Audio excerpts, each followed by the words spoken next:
আপনি যদি আসলে এসএসসিতে 2 পয়েন্ট পেয়ে থাকেন তাহলে আপনি যেকোনো লাইনে যেতে পারবেন, যেমন সেনাবাহিনী, যেমন নৌবাহিনী। আসলে কি আপনি সত্যি ভাবছেন? এই যে দেখুন, এটা হলো বিমান বাহিনীতেও আপনি আবেদন করতে পারবেন মাত্র 2 পয়েন্ট নিয়ে।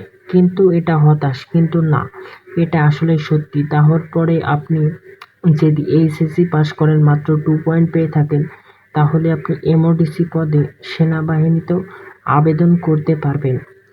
এই আবেদনটি এই মাসের সব চলমান ছিল। মে মাসের 3 তারিখে শুরু হয়েছিল, মে মাসের 31 তারিখে শেষ হয়েছিল।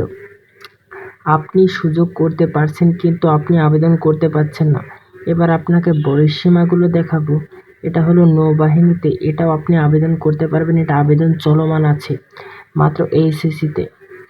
এখানে বলা হয়েছে বাংলাদেশ সেনাবাহিনীর এমওডিসি পদে আপনি আবেদন করতে হলে পারে 16 থেকে 21 বছরের মধ্যে আপনাকে বয়স হলে আপনি আবেদন করতে পারবেন, না হলে আপনি আবেদন করতে পারবেন না।